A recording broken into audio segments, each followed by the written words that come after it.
السلام علیکم۔ قرآن کے خلاف کئی مورچے بنے، کچھ اپنوں نے بنائے، بہت سے غیروں نے۔ آج کا مورچہ اصلی اہل بیت کون ہے؟ دوستو، اللہ نے جہاں ہمیں قرآن شریف میں تدبر کرنے کا کہا ہے، اس میں غور و فکر کرنے کا کہا ہے، لیکن افسوس ہم لوگوں نے کتاب اللہ کو پیچھے چھوڑ دیا ہے نا، اور ہم نے قرآن کو حدیث کی اینک لگا کے سمجھنے کی کوشش کی۔ اس لیے لوگ خود بھی گمراہ ہوئے اور امت کو بھی انہوں نے گمراہ کیا۔ اللہ کا قرآن جو ہے یہ فرقان ہے، مہیمن ہے، لا ریب ہے، لیکن افسوس لوگوں نے اس قرآن کو ٹھکرا دیا۔ آج کی جو ویڈیو ہے یہ اس بارے ہے کہ اصلی اہل بیت کون ہے۔ اصلی حدیثوں میں آتا ہے کہ اصلی اہل بیت نبی علیہ السلام نے چادر لی اور حضرت علی، فاطمہ، حسن و حسین رضی اللہ عنہم اجمعین، ان چاروں کو بلایا اور چادر میں لیا اور کہا یا اللہ یہ میرے اہل بیت ہیں۔ یہ حدیثیں ہمیں بتاتی ہیں، ہے نا، لیکن قرآن تو کچھ اور بتا رہا ہے۔ اب ہمیں کس طرح پتہ لگے کہ کس کا موقف ٹھیک ہے؟ ظاہری بات ہے قرآن کا موقف تو ٹھیک ہے، لیکن جو حدیثوں والے ہیں وہ تو نہیں مانتے، وہ تو کہتے ہیں نہیں جی حدیث آ گئی ہے، اور حدیث کو وہ قرآن کی طرح سمجھتے ہیں۔ تو میں نے سوچا کہ آج ان حدیثوں کا جائزہ لیتے ہیں جس کے اندر ان چار شخصیات کو اہل بیت کہا گیا ہے، اور انشاءاللہ آخر میں پھر قرآن شریف کے ذریعے میں ثابت کروں گا کہ اہل بیت صرف اور صرف نبی صلی اللہ علیہ وسلم کی بیویاں ہیں، اس کے علاوہ کوئی بھی نہیں۔ حضرت علی، فاطمہ، حسن، حسین رضی اللہ عنہم، ان کا اہل بیت سے کوئی تعلق نہیں ہے قرآن کے مطابق، ٹھیک ہے۔ اب آئے بسم اللہ کرتے ہیں، روایتوں کا جائزہ لیتے ہیں۔ پہلی روایت ہے صحیح مسلم میں 2424۔ یہ جو ابھی میں نے آپ کو متن پڑھا روایت کا کہ حضرت علی، فاطمہ، حسن، حسین کو نبی علیہ السلام نے چادر میں لیا، تو دوستو یہ روایت ضعیف ہے۔ اس کی سند میں ہے مصعب بن شیبہ، آپ کی اسکرین پہ آ رہا ہے اس وقت اسکرین شاٹ۔ تمام محدثین نے اس کو، خصوصاً جو اس کے معاصر ہیں، انہوں نے اس کو ضعیف قرار دیا۔ تو یہ روایت تو گئی مصعب بن شیبہ کی، یہ جمہور محدثین کے نزدیک ضعیف ہے۔ دوسری روایت ہے مصنف ابن ابی شیبہ میں 32272، 32272 روایت کا نمبر۔ حماد بن سلمہ عن علی بن زید عن انس بن مالک، آپ کی اسکرین پر اس وقت روایت آ رہی ہے۔ اس کی سند میں علی بن زید ضعیف ہے، جمہور نے اس کو ضعیف قرار دیا ہے۔ بعض سندوں میں حمید راوی جو ہے وہ مدلس ہے، یہ میں آپ کو علل بتا رہا ہوں روایت کے اندر، یہ دوسری روایت بھی ضعیف ہوئی۔ اسی طرح ایک روایت ہے وہ بھی آپ کی اسکرین پر آ رہی ہے، اس کی سند میں ابو داؤد نفی، ابو داؤد کا جو اصلی نام ہے نفی ہے، یہ اس کو محدثین نے کذاب قرار دیا ہے۔ چوتھی روایت جو اس کی کئی سندیں ہیں، جو شہر بن خوشب نام کا راوی ام سلمہ ام المؤمنین رضی اللہ عنہا ان سے روایت کر رہا ہے، لیکن مسئلہ یہ کہ ام سلمہ سے جو بندہ راوی جو روایت کر رہا ہے شہر بن خوشب، اس کو جمہور محدثین نے سب نے اس کو ضعیف قرار دیا ہے، میجورٹی نے، مطلب یہ بھی گیا۔ اور عطا بن یسار کا جو طرق ہے، عطا بن یسار تابعی ہے، صحابہ کے اسٹوڈنٹ کو تابعی کہتے ہیں، تو عطا بن یسار کا جو طرق ہے یعنی جس سند میں وہ ہے، اس کی ام سلمہ سے ملاقات بھی نہیں ہے۔ اچھا، اگلی حدیث مستدرک حاکم 4762، مستدرک حاکم 4762۔ دوستو اس اگلی حدیث میں بکیر بن مسمار مولا عامر بن سعد سمعت عامر بن سعد، یہ روایت بھی ضعیف ہے۔ کیوں؟ بکیر بن مسمار کو معاصرین ہم زمانے میں سے کسی نے بھی ثقہ قرار نہیں دیا۔ متأخرین جو ہیں جس طرح ابن حبان اور حضرات ہیں، انہوں نے اس کو ثقہ قرار دیا ہے، لیکن امام بخاری نے اس کو ضعیف قرار دیا ہے، مطلب یہ حال ہے اس راوی کا. لیکن ہم صرف معاصر یعنی ہم زمانہ کی توثیق اور تجریح لیتے ہیں. یعنی جرح و تعدیل میں کتاب اللہ کے مطابق صرف جو معاصر ہے یعنی ہم زمانہ ہے اس کی توثیق لی جائے گی. میں بات کر رہا ہوں، آپ مجھے سن رہے ہیں، ہے نا، دیکھ بھی رہے ہیں. آپ میرے معاصر ہیں، آپ میرے ہم زمانہ ہیں، ایک ہی زمانے میں نا ہم دونوں. اسی طرح قرآن کے مطابق صرف معاصر کی جرح و تعدیل لی جائے گی. یہ نہیں کہ ایک تابعی 100 ہجری میں فوت ہوا، امام احمد بن حنبل یا امام بخاری اس کی کریم اس سے کہے. امام بخاری اور امام احمد بن حنبل تو اس تابعی کی وفات کے کوئی سینکڑوں سال بعد، 50-60 سال بعد پیدا ہوئے. تو ایسی جرح اور ایسی تعدیل مردود ہوتی ہے نص قرآنی کے مطابق. اس لیے ایسے راوی کو مستور کہا جائے گا. بکیر بن مسمار مستور ہے، یعنی ایک راوی 70-80 سال زندہ رہتا ہے، اس کا کوئی ہم زمانہ اس کو ثقہ قرار نہیں دیتا، اس کی وفات بعد والوں کا کچھ بھی کہنا کوئی حیثیت نہیں رکھتا. اچھا، اس سے اگلی روایت ہے جناب مستدرک کے حاکم کی 4708. ابو عوانہ ثنا ابو بلج ثنا عمرو بن میمون. اس روایت میں دو مسئلے ہیں. ایک تو ابو بلج بھی مستور ہے، معاصرین ہم زمانے میں سے اس کو کسی نے ثقہ نہیں کہا. جو متاخرین ہیں بعد والے وہ ثقہ کہتے ہیں اور امام بخاری ضعیف کہتے ہیں. مطلب یہ اس کا اسٹیٹس، مطلب اس اسٹیٹس کا بندہ ہے. تو معاصر ہم زمانے میں سے کسی نے اس کو ثقہ نہیں کہا، یہ روایت بھی گئی. دوسرا عمرو بن میمون جو 75 ہجری میں اس کی یہ تابعی ہے، صحابہ کا اسٹوڈنٹ ہے. 75 ہجری میں اس کی وفات ہوئی ہے عمرو بن میمون کی. اس کو بھی کسی معاصر ہم زمانے نے ثقہ قرار نہیں دیا. اگلی روایت ہے مصنف ابن ابی شیبہ میں 32103. اسکرین شاٹ آ رہا ہے. شداد بن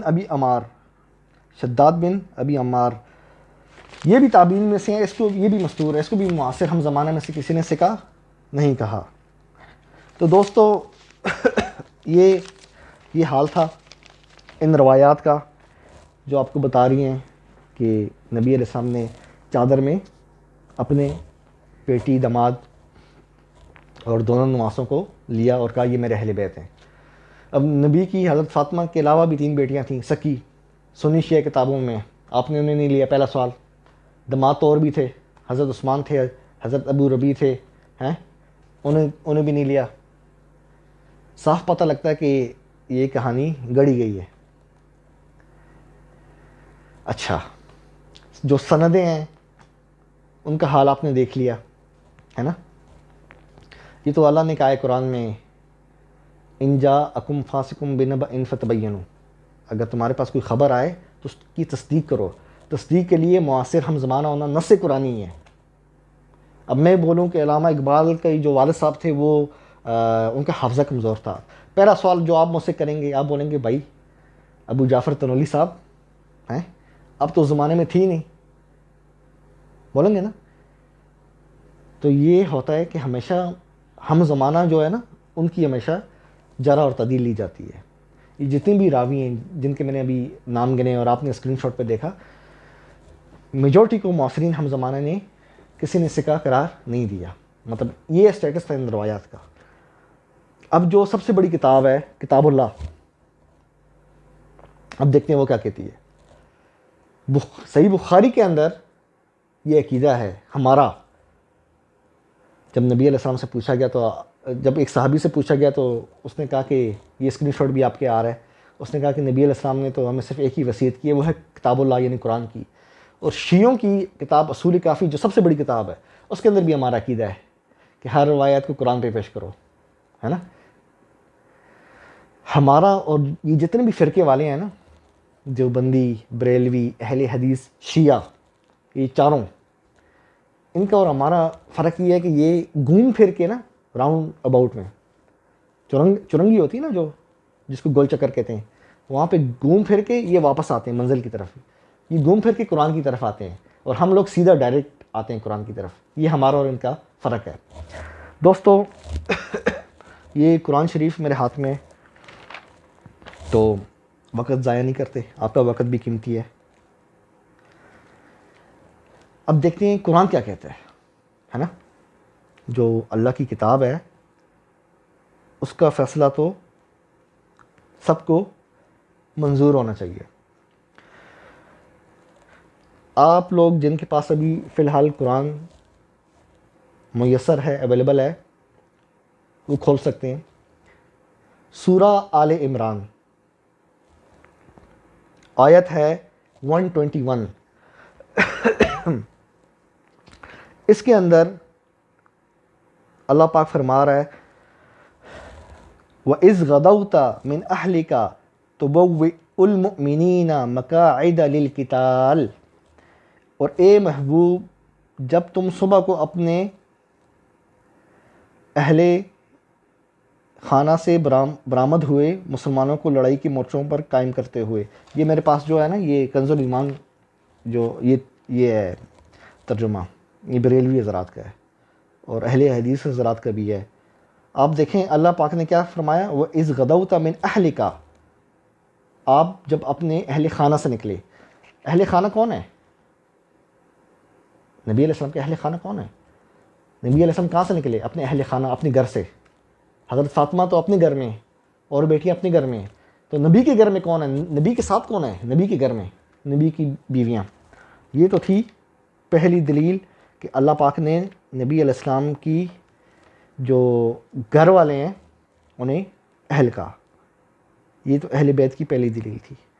دوستو دوسری دلیل قرآن شریف سے، اب آپ نے کھولنا ہے سورہ ہود، ٹھیک ہے؟ سورہ ہود جب آپ کھولیں گے نا، آپ نے کھولنا ہے آیت نمبر 73۔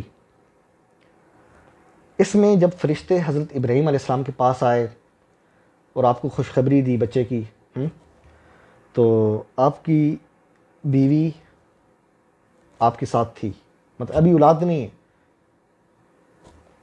بڑھاپے میں ابراہیم علیہ السلام ہیں اور ان کی اہلیہ، ان کی وائف وہ بھی بوڑھی ہیں۔ اس وقت انہیں اللہ کی جانب سے بشارت دی جاتی ہے، کس کی؟ بچے کی۔ تو حیرانگی کا اظہار کرتی ہیں ابراہیم علیہ السلام کی بیوی کہ اس عمر میں ہمارے بچے ہوں گے۔ تب فرشتے بولتے ہیں قالوا اتعجبین من امر اللہ رحمت اللہ وبرکاتہ علیکم اہل البیت۔ ہاں جی، کیا حال ہے؟ کیا خیال ہے؟ آپ کہتے ہیں نا اہل بیت قرآن سے ثابت کرو، قرآن سے ثابت کرو، باقاعدہ اہل بیت کا لفظ ہے۔ کس کو کہا؟ کس کو کہا؟ ابراہیم علیہ السلام کی بیوی کو کہا۔ کس نے؟ فرشتوں نے۔ کیا کہا؟ اہل البیت، اہل البیت کا۔ یہ تو تھی دوسری دلیل۔ اولاد نہیں ہے، بیٹی دماد والا چکر ہی نہیں ہے، اکیلی ہے شوہر کے ساتھ، بوڑھی ہے، فرشتوں نے اس کو کیا کہا؟ اہل البیت۔ اب بتائیں اللہ نے اہل جو ہے، اہل سے مراد آپ کہتے ہیں نا اہل البیت، کہتے ہیں نا اہل البیت، یا اہل سے اللہ موسیٰ علیہ السلام اور اس کی بیوی ہے اور ساتھ کوئی بھی نہیں، بچے شچے کوئی بھی نہیں ہے، ہسبینڈ اینڈ وائف ہیں۔ اللہ پاک کیا فرما رہا ہے؟ اہل کا لفظ یوز کیا گیا ہے نا، بیوی کے لیے یوز کیا اہل کا لفظ، اور آپ کہتے ہیں نہیں جی بیویاں نہیں ہیں۔ اچھا بیویاں نہیں کون ہیں؟ وہ جی وہ روایات میں اس طرح آیا ہے، روایت کی جو حیثیت ہے وہ میں نے آپ کے سامنے پیش کر دی، اس کی اسنادی حیثیت کیا ہے، ایک روایت بھی صحیح نہیں ہے۔ دوستو آخری ثبوت قرآن شریف سے، سورہ احزاب کھولیں گے آپ، نبی علیہ السلام کی بیویوں سے اللہ مخاطب ہے۔ 30 نمبر آیت، 30، سورہ احزاب، یا نساء النبی، یہاں سے اللہ پاک خطاب کر رہے ہیں، ٹھیک ہے؟ یہ سارا خطاب نبی کی بیویوں سے ہو رہا ہے، حتیٰ کہ یہ جو آیت تطہیر ہے نا، آپ نے اکثر ایک چیز دیکھی ہوگی، جو شیعہ حضرات ہیں نا، یہ ہمیشہ آدھی آیت لکھیں گے، پوری کبھی بھی نہیں لکھیں گے، ہے نا؟ یہ لکھیں گے انما یرید اللہ لیذھب عنکم الرجس اہل البیت ویطہرکم تطہیرا، ہے نا؟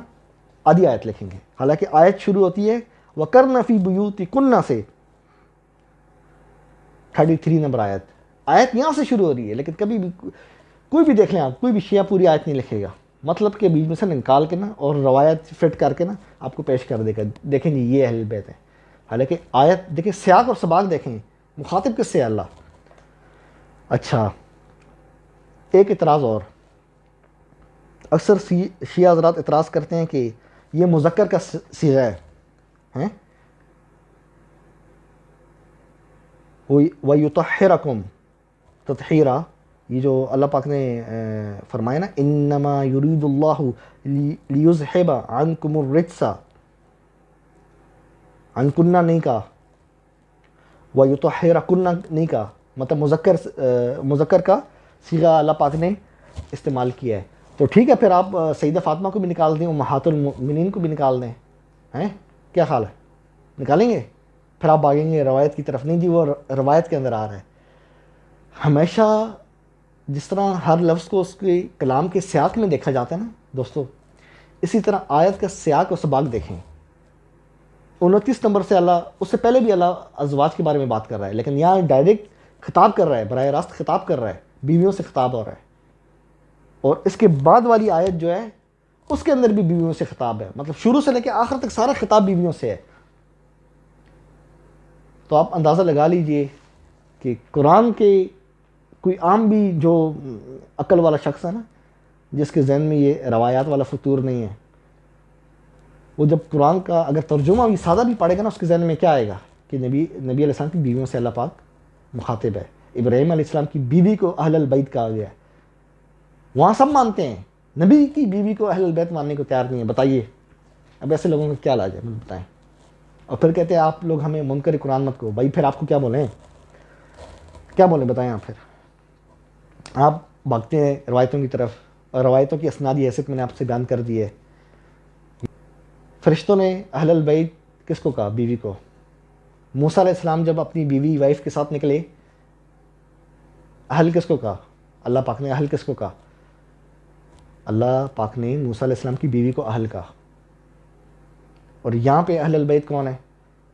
نبی علیہ السلام کی بیویاں۔ یہ قرآن سے دلیل دے رہا ہوں میں آپ سے، جہاں جہاں یہ اہل کا لفظ آیا اس سے مراد صرف اور صرف بیوی ہے۔ تو قرآن کے مطابق حضرت علی، فاطمہ، حسن و حسین رضی اللہ عنہم اجمعین، ان کا اہل البیت سے کوئی تعلق نہیں ہے۔ ساری روایتیں ضعیف ہیں، اس کا آپریشن ہم کر چکے ہیں، آپ کے سامنے اسکرین شاٹ چل چکے ہیں۔ جو قرآن کا سیاق سباق ہے اس سے ثابت ہوتا ہے، اور جو قرآن کی تشریح کرتا ہے، مختلف آیات بھی دیکھ لیں، آپ کو اہل البیت ہمیشہ بیوی کے لیے ملے گا۔ تو دوستو الحمدللہ یہ ہم نے ثابت کیا کہ اہل البیت سے مراد صرف اور صرف اونلی نبی علیہ السلام کی بیویاں ہیں۔ تو جو نبی علیہ السلام کی بیویوں کو اہل البیت نہیں مانتا تو وہ قرآن کا منکر ہے نا۔ اور قرآن کا منکر کیا ہے، اس کا اندازہ آپ اچھی طرح لگا سکتے ہیں۔ انشاءاللہ بہت جلد اگلی ویڈیو میں ملاقات ہوگی۔ چینل کو سبسکرائب کریں، ویڈیو کو لائک کریں، شیئر کریں۔ انشاءاللہ بہت جلد آپ سے ملاقات ہوگی۔